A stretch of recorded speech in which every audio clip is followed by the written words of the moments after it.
Nebraska's Memorial Stadium is going to look completely different. Huskers athletic director Troy Deion recently revealed a plan to change up the field, the outside, the exterior, and the entire stadium. So in today's video, I'm going to go over all of these changes, what's actually going on, whether or not this is a good idea, and everything else you need to know. So really quick, this is going to be a jam-packed video. Hit that like button if you're fired up. And also, if you support what I'm doing here, daily Husker football content, it helps me out so much. Takes 2 seconds. Please hit that subscribe button. Once again, helps me out so much. Hit that subscribe button. Thank you so much.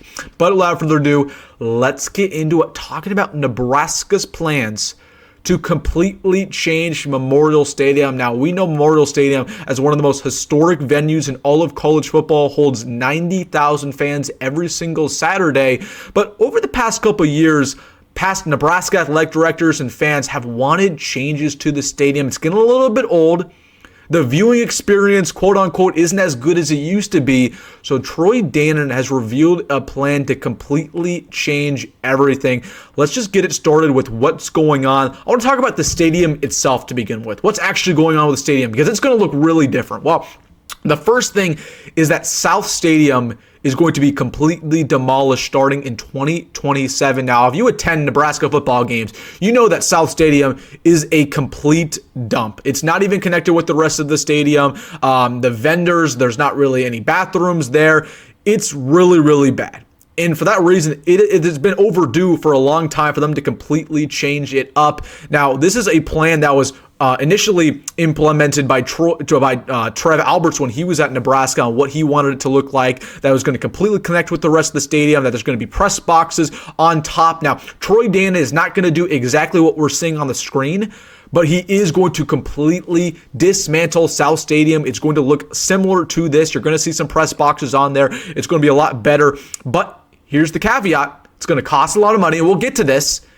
And there's going to be less fans in general. There's going to be seat backs all over the stadium now. So Memorial Stadium, it's now holding about 90,000 fans. When this is all over, it's going to only hold about 75,000 fans. That is a problem, and we'll get to that. So that's the first change going on. Here's another look on what it might look like. Again, it's going to be all over the stadium now, kind of similar to what you see maybe at a Texas out of Alabama. So that's going to be completely different. They're going to change up the East and West stadiums as well, which are already the nicer parts of the stadium. Again, that's right over here. Watch my cursor, and right over here. That's where the rich people sit. And here's the dirty little secret behind all of this. The reason why we've never been able to renovate South Stadium is because the rich people don't sit there. That's kind of where, and I don't want to sound rude, but that's where the peasants sit, right? Because the rich people, they're sitting up in their boxes. So the problem with Troy Deion is trying to convince these boosters to pay for the South Stadium when they aren't impacted by the South Stadium. So what's going on here is that Nebraska is first going to change up East and West Stadium. And that starts after this year, and then the boosters agree that they're going to start chipping in money for South Stadium. So that's the stadium's going to look like. But there's also some big changes going on with the field. So obviously we're switching to grass. That's going to start in 2026. That's expected to start next year. But we're also going to change up the end zones. That is confirmed by Troy Deion. Now, this is what it's expected to look like. We're going to have red end zones with white lettering and a black outline for Huskers and Nebraska. So put this in your memory. This is what it's going to look like after this year. This is the last year where Nebraska is going to have green end zones. This is what it's going to look like. Honestly, I think it's pretty clean. I like it a lot. We needed to do this for a long time now. I like it, but I want to hear what you have to say. Let me know in the comment section what you think about these new end zones, because that's what's going to happen. Now, as for the new turf, we're going to have a grass field. Again, that's the way it needs to be, right? A lot of these players, they prefer playing on grass. They prefer just the way it feels. Obviously, it's better for movement. It's better for the quick uses of your feet. There's less injuries, less lower body injuries. So Matt Rhule, he's a big proponent of changing to grass.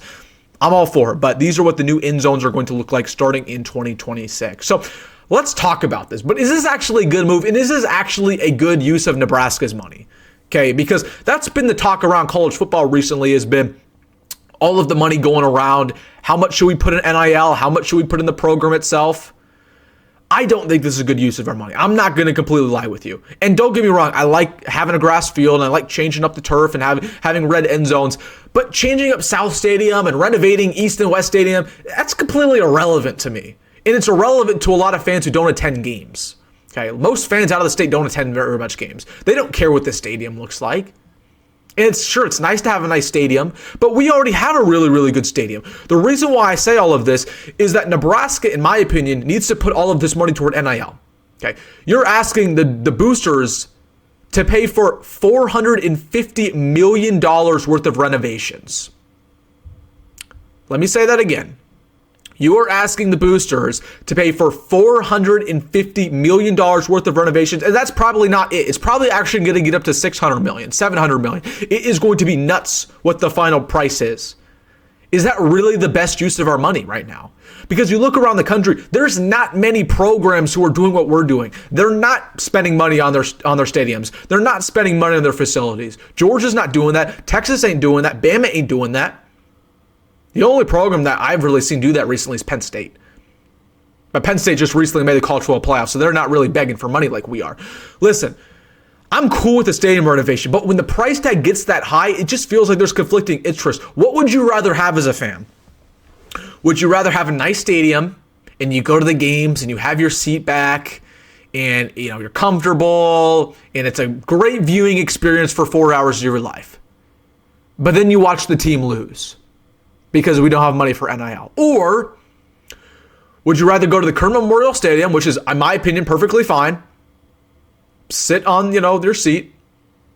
You're a little cramped. It is what it is. There's 90,000 fans. It's great. It's a great experience still. And you watch the team win because our booster money is going to the players. I don't know about you, but I take that second option every single day of the week. So I'm all for changing up the stadium, but we've got to be smart about our money. We can't just be throwing around money just to throw it around.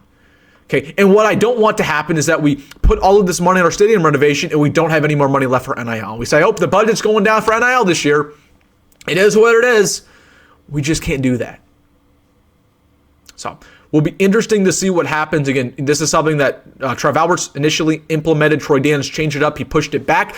My guess actually is that a lot of this won't happen. I want to end the video with that. I think a lot of these stadium renovations won't actually happen. I think we're going to change up West and East Stadium. But that South Stadium thing I showed you at the start, I think it's a pipe dream because the boosters are selfish. They don't want to pay for South Stadium because those are the cheap seats. It is what it is. And what they're going to do is they're going to say, hey, yeah, we're absolutely going to make our club seats a lot better.